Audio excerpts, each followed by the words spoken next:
Just 15,000 rupees, and you if you top it up with her साल बस उसको 5% से बढ़ाते जाइए, उस अमाउंट से आप 14 crore 14.5 crore you can save at the time of retirement.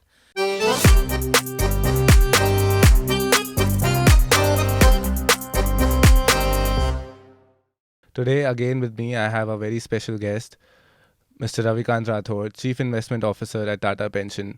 How are you doing, sir? I'm doing good, Arnav. How have you been? I have been a little scared since our last conversation. So, in my life, मैं एक reductionist approach follow करता हूँ. I don't necessarily know what I want or what I should do, but मुझे ये पता है कि मुझे ये चीज़ नहीं करनी है, right? And after our last conversation, I've really come to the realization कि I don't want to poorly plan my retirement. So I think in the last conversation, we really talked about what retirement is and why it's important. And today, मैं समझना चाहता हूँ कि ऐसी क्या गलतियाँ हैं जो लोग यूजुअली करते हैं जिनकी वजह से उनका रिटायरमेंट प्लान अफेक्ट हो सकता है. एक ज़रूरी चीज़ जो होता है कि आपको अगर करना है वो है रिटायरमेंट सेविंग की चिंता आपको बाहर निकालनी है और एक खुशहाल रिटायरमेंट के प्लान को अपने पास रखना है. अब इसके लिए आपको सिंपल से एक काम करना है, वो है जो कि आपने मुझे पूछा पहले तो कि जो गलतियाँ जैसे कहते हैं कि जो गलतियाँ हम करते हैं यूजुअली उसे ना करें, बिल्कुल. और जो हमें स्टेप लेना चाहिए वो हम लें. सो पहले मैं उन जो गलतियाँ हैं जो हम करते हैं जनरली, मैं उसके बारे में बात करना चाहूँगा. Would like to talk about it. Generally what happens is that कि हम जब हमारा करियर शुरू होता है, जब हम जॉब पे लगते हैं इन आवर यंगर डेज, हमको लगता है कि रिटायरमेंट बहुत लंबा है, अभी आराम से बहुत समय है हमारे पास में प्लान करना.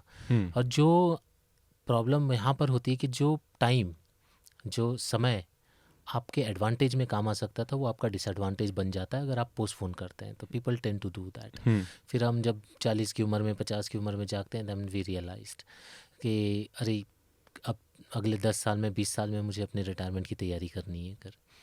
दूसरी जो गलती सबसे बड़ी करते हैं हम, वो होता है कि we trying to believe that our children are our retirement fund. हमारे बच्चे हमारा ख्याल रख लेंगे. Not taking away anything from the children. हम ये नहीं कह रहे हैं कि बच्चे अपने माँ बाप का ख्याल नहीं रखते हैं, पर अगर अब हम देखें आज की तारीख में, मतलब जो आज हम देख रहे हैं कि जैसे हमने पहले भी एपिसोड में हमने डिस्कस किया था कि आज सिनेरियो अलग है. बच्चे माँ बाप के पास में उसी शहर में काम कर रहे हो ऐसी ज़रूरी नहीं है. Secondly, with this competitive world, आज की तारीख में जितनी कंपटीशन बढ़ी हुई है, everybody is engrossed in getting better. आप अपने करियर में फोकस हो जाते हैं एंड इट्स वेरी डिफ़िकल्ट. आपके लिए भी डिफ़िकल्ट हो जाता है कि आप अपने रिटायर्ड पेरेंट्स के ऊपर फोकस कर पाएँ. एंड इसके ऊपर में अगर फाइनेंशियली आप अगर डिपेंडेंट हो जाते हैं, then it's a big risk that you are taking, and you are taking actually your retirement to chance. आप अपने रिटायरमेंट को एक चांस पर छोड़ रहे हैं कि अगर हमारे बच्चे हमारा ख्याल रख पाएँ तो अच्छी बात है, नहीं हो पाए तब क्या होगा नहीं जानते. फिर वो टिपिकल सिनेरियो हो जाता है जैसे हमने देखा है मूवी में.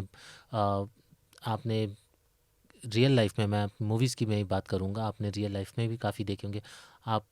एक स्टैटिस्टिक्स जो आज की तारीख में हम देख रहे हैं वो है कि जो एजेड पीपल हैं, जो रिटायर्ड हैं, जो एजेड हैं, वो काफ़ी लोनली हैं, अकेले रहते हैं. अब अपने सोसाइटी में इर्द गिर्द आप अपने नोटिस करेंगे कि काफ़ी ऐसे रिटायर्ड होंगे लोग जिनके बच्चे यूएस में सेटल्ड हैं, कहीं और देशों में, कोई और शहर में है. एंड उन्हें एक अलग अपनी एक समस्या होती है. That is something like you are emotionally dependent on yourself. You don't have a family to depend on. You're there only with your spouse. At times you're in that age, आपकी उस उम्र में spouse के अलावा कोई और ना रहे, तब आपके लिए वो लोनलीनेस फैक्टर आ जाता है. आपके लिए वो मेंटली चैलेंजिंग होता है कि आप अपने आप को इमोशनली कैसे मैनेज करें.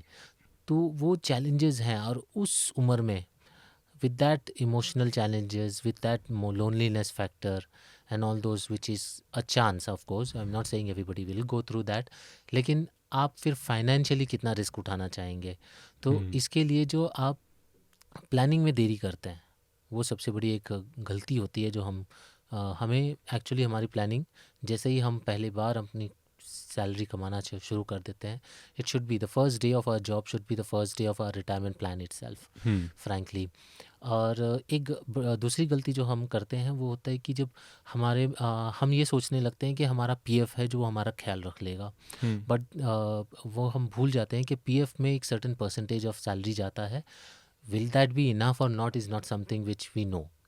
वो सफिशिएंट होगा ये बहुत मुश्किल है। जो स्टैटिस्टिक्स बता रहे हैं कि, या मेरी खुद की पर्सनल एक्सपीरियंस है, जो मैंने रिटायर्ड लोगों से जब हमने बातचीत की है तब हमें पता चलता है कि जो प्रोविडेंट फंड का पैसा है वो कुछ 5-7 सालों में ही पीपल यूज़ अप हो जाती हैं। उसके बाद के लिए कोई और तरीका ढूंढना होता है। So and there is a tendency, people think that कि हमने एफडी कर लिया है, हमने एक प्रॉपर्टी खरीद लिया एंड दैट विल सफाइज, हमारा रेंटल आता रहेगा।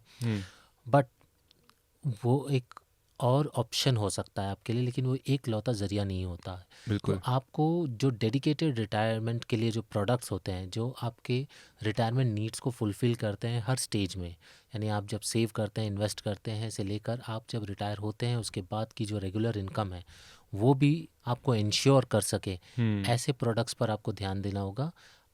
I am not saying that don't invest in other investment products, like don't invest in real estate, और कि आप प्रॉपर्टी मत खरीदिए, कि आप फिक्स डिपॉजिट मत कीजिए, कि आप इक्विटी में इन्वेस्टमेंट मत कीजिए, लेकिन आप अपने रिटायरमेंट को, डेडिकेटेड रिटायरमेंट सेविंग्स के लिए जो प्रोडक्ट्स होते हैं उसमें कीजिए इन्वेस्टमेंट्स, ना कि आप डिपेंड हो जाएं अदर प्रोडक्ट्स पे। That any additional investments is always good, but the best option is always the, like to give an example, आप एनपीएस जैसे प्रोडक्ट जिसके बारे में हम बात करना चाहेंगे आगे, वो बहुत ही इम्पोर्टेंट प्रोडक्ट हो जाता है आपके लिए, आपके रिटायरमेंट सेविंग्स के लिए।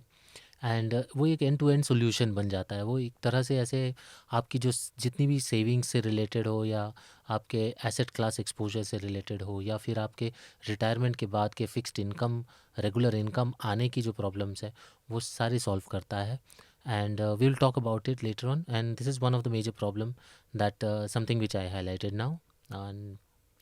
And the one most important thing, start as early, don't postpone it, and account for those unknown things. अगर आपको आज जो कॉन्फिडेंस है कि नहीं हम इतने में ही मैनेज कर लेंगे, तो ये एक धोखा हो सकता है। आपको वर्स्ट के लिए प्रिपेयर करना चाहिए, ना कि पॉजिटिव और ऑप्टिमिस्टिक सिनेरियो के लिए। सो अगर मेरी एक मेडिकल एक्सपेंसेस आज नहीं है तो इसका मतलब ये नहीं कि मैं जब रिटायर होऊंगा तो मेरी मेडिकल एक्सपेंसेस नहीं होंगी। I still have to consider them. Better we will strive, हम कोशिश जरूर करेंगे हम फिट रहें, और हमें करना भी चाहिए। बट अगर कुछ हो तो हम इतने तो हमारे पास सफिशिएंट फाइनेंशियल रिसोर्सेज होने चाहिए कि हम उसको डील भी कर सकें। पर सर ये तो मतलब एक पूरा मैटर है, ये पूरा will have to have a full conversation about this, right? पर उससे पहले what is the worst case scenario? बुरे से बुरा क्या हो सकता है if I don't plan out my retirement in the right way? That's a great question Arnav. ये बहुत ही इंपॉर्टेंट होता है कि लोग जब हम रिटायरमेंट के बारे में बात करते हैं, पीपल आर वेरी ऑप्टिमिस्टिक, और जब वो बोलते हैं कि क्या होगा, ज़्यादा से ज़्यादा कुछ नहीं, आज देख लेते हैं, कल का क्या पता हमें, और जब रिटायर होंगे तब देख लेंगे कर। लेकिन अगर आज हम देखें तो आज की सबसे बड़ी समस्या अगर है एक रिटायर्ड पर्सन के लिए, वो है अपने लिए एक emotionally secure place in the society find करना। जैसे कि मतलब कहना चाहूँगा कि जो मैंने बात इससे पहले भी कही थी कि एक जो रियलिटी है, number of old age people, aged people living alone. अगर हम पीछे जाएं 15-20 साल पहले, मेरे ख्याल से हमने कभी रिटायरिंग होम्स के बारे में नहीं सुना था। आज वो भी एक हकीकत है, राइट। आज हम ऐसे भी प्रॉपर्टीज़ की लिस्टिंग के बारे में देखते हैं जहाँ पर लिखा जाता है सिर्फ एजेड लोगों के लिए वो प्रॉपर्टी है, जहाँ एल्डर्स रिटायरीज जो हैं वो जाकर रह सकते हैं। So there is this increasing trend where people are staying alone, and उनके लिए इमोशनली काफ़ी चैलेंजिंग पीरियड होता है एक रिटायर्ड लाइफ, बीइंग अलोन, या and you have a lot of mental stress in those days. you're not physically well equipped. आप उस वक्त आपकी शारीरिक क्षमता भी कम होती है, आप मेंटली काफ़ी इनसिक्योर फील करते हैं।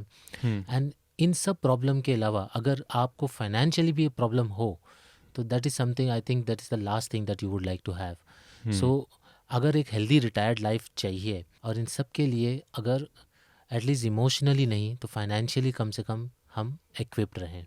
What are the kind of challenges we're trying to overcome here, right? But हम numbers पे आ सकते हैं अब. What exactly do I have to do here now? Yes, so जैसे कहते हैं कि if you can't measure it you can not achieve it, you need to measure it before you can achieve it. So if you want to know how much you need for your post retired life, it's a very important number that you should keep in mind. पर question यही आ जाता है कि हम कैसे जानें कि हमारा रिटायरमेंट मैजिक नंबर क्या है कि जिससे हम रिटायर हो सकें और हम कंफर्टेबली कह सकें कि हमारे expenses at least comfortably taken care of हैं. सो इसके लिए पहला चीज़ जो मैं रेकमेंड करना चाहूँगा वो है कि आपको एक फाइनेंशियल एडवाइज़र के पास जाना चाहिए, एक फाइनेंशियल प्लानर के पास जाना चाहिए, जो कि आपकी सिचुएशन को, because see every persons situation is different. आपके अपने हालात, आपके अपने एक्सपेंस रिक्वायरमेंट्स सब कुछ डिफरेंट होती हैं. मेरी अलग होगी और किसी के अलग होते हैं. तो जो फाइनेंशियल प्लानर है वो आपकी सारी सिचुएशंस को और इवॉल्विंग कंडीशंस को ध्यान में रखते हुए वो असेस करेगा कि आपकी पोस्ट रिटायरमेंट के लिए आपकी रिक्वायरमेंट कितनी है, और वो ज़्यादा बेहतर है because he will be more precise. Yet अगर हम फाइनेंशियल एडवाइज़र के पास नहीं भी जा पाते, there are certain rule of thumbs that we use. हम एक मोटा मोटी जो हमारी आदत है, हम जनरली हमारे आम बोलचाल में हम जैसे मोटा मोटी कितना हो सकता है बताइए हमें कहते हैं हम. तो वो जो कॉन्सेप्ट होता है उसमें अगर हम देखें तो 2 कॉन्सेप्ट है जो मैं इंट्रोड्यूस करना चाहूँगा कि अगर आपको जानना है कि आपका रिटायरमेंट कॉर्पस एटलीस्ट ग्रॉसली कहाँ होना चाहिए, तो एक है जो कॉन्सेप्ट मैं इंट्रोड्यूस करना चाहता हूँ, introduce in the sense that कि हमारे लिसनर्स को बताना चाहूँगा. एक रूल ऑफ 72 होता है, काफ़ी फेमस है, आप अगर इंटरनेट पे जाएं उसके बारे में काफ़ी डिटेल्स मिलेंगी. लेकिन अगर मुझे सिंपली उसको रखना है, एक्सप्लेन करना है आपको, तो वो ये कि रूल ऑफ 72 ये बताता है कि आप अगर 72 नंबर को किसी नंबर से डिवाइड करें तो जो आंसर आता है आपको वो नंबर ऑफ़ ईयर्स हैं कि उस अमाउंट को डबल होने में जितने लगेंगे. Right. तो यानी कि अगर मैं 72 को 10 से डिवाइड करता हूँ, यानी कि 10% का रिटर्न मुझे मिल रहा है, और मैं 72 को 10 से डिवाइड करता हूँ तो मुझे 7 साल लगेंगे मेरे अमाउंट को डबल होने में. अगर आप अपने कोई भी FDs को भी देखते हैं, जनरली अगर आपको एक अंदाज़ लगाना है तो आप उसमें चेक कर सकते हैं. बैंक्स जनरली जब FD के बारे में बताते हैं तो कहते हैं अगर डबल कर लो पैसा, तो हमें लगता है डबल बहुत बड़ी अमाउंट है, बट अगर आप रूल ऑफ 72 लगाते हैं तो आपको समझ में आता है कि एक्चुअल रिटर्न्स कहाँ आसपास में है करके. तो जो रूल ऑफ 72 अप्लाई करें हम, और मैं आपकी एग्जांपल लूँ, अगर Arnav, you are 21 years of age. Let's assume you're just a 20-year-old person now, and you've just been out of college. You're going to get your first job. आप अपनी पहली नौकरी में हैं और आपको जानना है कि आप जब रिटायर होंगे तो आपको कितना पैसा ज़रूरत होगा. तो उसके लिए सबसे पहला चीज़ होगा कि आपके हिसाब से as per you, what will be the amount that will be good enough for you or reasonably enough for you to fulfill all your needs or wants that you think that are minimum that you should be having. तो मैं एक अगर example लूँ, आज की तारीख में अगर हम 50,000 एक अमाउंट मंथली एक्सपेंसेस को कंसिडर कर सकते हैं, जो आपकी जो वांट्स हैं, जो आपके रिक्रिएशनल, आपकी गोइंग आउट, होटल्स, अगर आपको बाहर खाना है, सबके खर्चे, मेडिकल बिल्स, जो कि एक बहुत इंपॉर्टेंट खर्चा है, जो कि मैं अगर कहूँ तो आज जो 100 रुपया है वो बहुत ज़्यादा बढ़ जाएगा, because medical inflation is very high in India, which is around 14%, जिसके बारे में मैंने बताया. तो मेडिकल एक्सपेंसेस जो हैं वो काफ़ी बढ़ेंगी. तो कंसिडरिंग ऑल दिस, अगर मैं एक क्रॉस फिगर ले लेता हूँ कि 50,000 आपका मंथली एक्सपेंसेस हो जाता है, तो आज की तारीख में वो 50,000 है.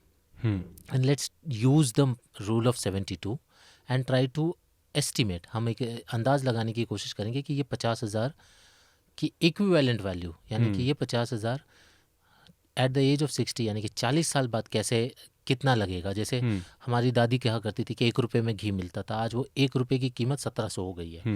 यानी कि 1700 से नीचे मुझे घी नहीं मिलता 1 किलो, वहाँ 1 रुपये में लेते थे. तो इट्स नॉट दैट कि the ghee has become costly, it's just that the rupee because of the inflation the price has gone up. तो सिमिलरली अगर आज 50,000 जो चीज़ है वो कितने अमाउंट की होगी इक्विवेलेंट, ये जानना है। तो रूल ऑफ 72 के हिसाब से हम अगर एज्यूम करते हैं कि मान लीजिए 5% की इन्फ्लेशन एवरेज चलती है, राइट। ठीक है, अगर 5% की इन्फ्लेशन रेट से अगर हम रूल ऑफ या नंबर 72 को डिवाइड करते हैं तो हमें 14 का राउंड फिगर मिलता है। यानी कि 14 साल लगेंगे आपके 50,000 को डबल होने में, 1 लाख बनने में। यानी आज से 14 साल बाद आप जो आज 50,000 रुपये में ख़रीद सकते हैं वो आपको 1 लाख रुपये लग जाएंगे एट 5%। अब इसके बाद अगर हम आगे चलते हैं, ये तो हुआ 14 साल, लेकिन ऐसे आपको पहुंचना है 60 में। तो let's safely assume 3 times the same compounding happens, right. ठीक है। तो 14 साल 14 साल 14 साल हम 3 ले लेते हैं। तो इन 3 ओकेजन में यानी 50,000 पहले 1 लाख हुआ, फिर 1 लाख का 2 लाख हुआ, और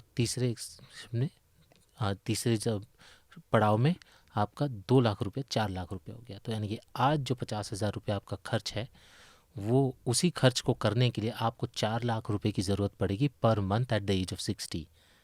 4 लाख रुपए every month. Every month. Now think about this, 4 lakh रुपए every month.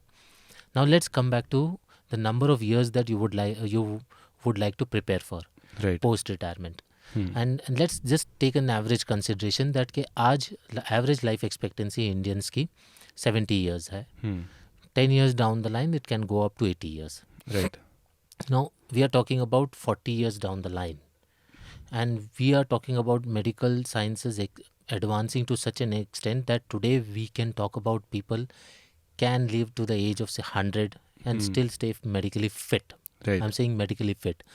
So in that case अगर हम ये कंसिडर करें कि अगर हम 80 का एवरेज एज 90 भी कंसिडर करें, 30 साल आपको लगेंगे, ठीक है, after retirement. After retirement.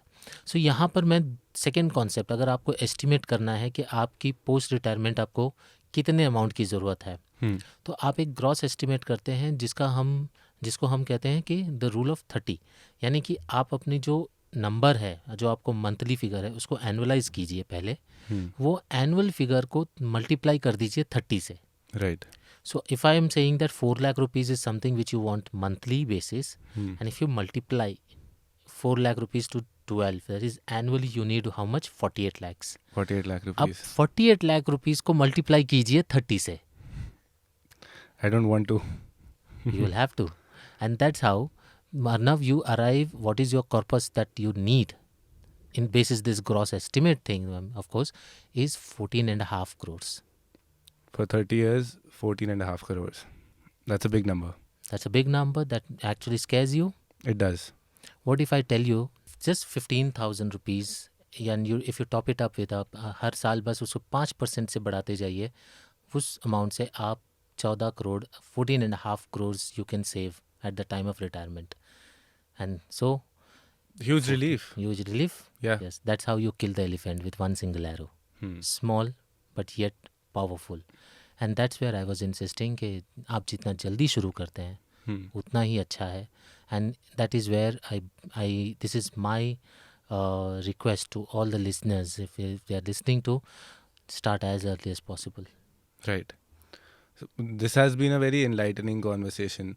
So now, when you mentioned that number, 14.5 crores, तो मैं genuinely डर गया था. But understanding कि it only takes me starting at 15,000 rupees every month, that is definitely a relief.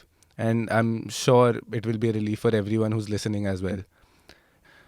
You really lightened some burdens I was carrying. No, definitely. See, retirement looks like scary thing, of course, but if you plan it right, you'll get it right. You will get into a comfortable retirement then.